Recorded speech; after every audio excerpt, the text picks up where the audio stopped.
আশা করি অনেক ভালো আছেন।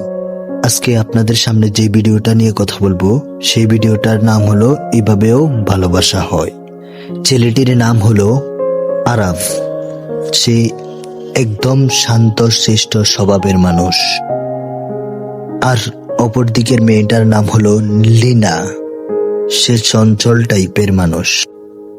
আসলে আজকালকার ভালোবাসা হলো ইনবক্সে হাজার হাজার মেসেজ দেওয়া, 24 ঘন্টা ভিডিও কলে কথা বলা, আর সপ্তাহে একদিন দামি রেস্টুরেন্টে গিয়ে ডেটিং করা। কিন্তু আরাফ আর নীলার গল্পটা একটু ভিন্ন ছিল। তাদের শুরুটা কোনো ডেটিং অ্যাপে হয়নি, হয়েছিল এক বিকেলে লাইব্রেরির কোনায়, যেখানে মানুষ খুব একটা যায় না। আরাফ পুরানো বইয়ের পাতা উল্টাতে খুব ভালোবাসতো। হঠাৎ সে দেখলো একটি ডায়েরি বইয়ের ফাঁকে পড়ে আছে। ডায়েরির প্রথম পাতায় লেখা ছিল, কিছু কথা জমানো থাক, কিন্তু কেউ না জানুক। কিন্তু সেই ডায়েরির মালিক ছিল লিনা। ডায়েরিটাতে লিনার ফোন নাম্বার ছিল। আরাফ ডায়েরিটা ফেরত দেওয়ার ছলে লিনার সাথে কথা বলে, কিন্তু তারা একে অপরকে কখনো ঘন্টার পর ঘন্টা কল দিয়ে কথা বলেনি, কল দেয়নি। তাদের নিয়ম ছিল প্রতিদিন একটি করে ইমেল পাঠানো। এই দ্রুত গতির যুগে তারা খুঁজে নিয়েছিল ধীর গতির আবেগ।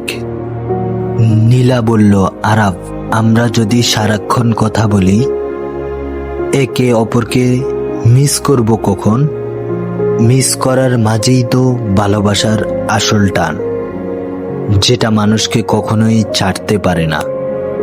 আরাফ বুঝতো ভালোবাসার মানেই দখল করা নয়।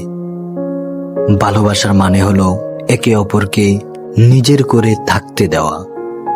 তাদের প্রেমটা ছিল, তাদের ভালোবাসা ছিল অনেকটা বিকেলের রোদের মতো। তীব্র নয়, কিন্তু স্নিগ্ধ মায়া আর স্নিগ্ধ ছায়া আর মায়া মমতা ভালোবাসায় ভরপুর। তাদের সময়টা ছিল তখন বেশ কঠিন। নীলার পরিবার তাকে অন্য শহরে নিয়ে যাওয়ার পরিকল্পনা করে। আজকালকার সম্পর্ক দূরত্ব মানেই তো শুধু ব্রেকআপ বা একে অপরের প্রতি অবিশ্বাস, ঘৃণা পুষে রাখা।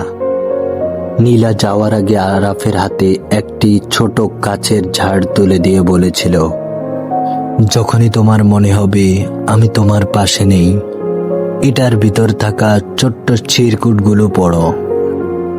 আরাফ সেই ঝাড় খুলে দেখল, যেখানে 365টি চিরকুট রাখা, প্রতিদিনের জন্য একটি করে অনুভূতি। নীলা পাশে নেই, তার হাতের লেখা প্রতিটি শব্দ আরাফকে অনুভব করত। তার এমন মনে হতো যে নীলা তার পাশে বসেই তার সাথে কথা বলতেছে। এর ভিতরে 2 বছর কেটে গেল। তারা দেখেনি একে অপরকে, শব্দের মাঝেই তারা নিজেকে বাঁচিয়ে রেখেছে।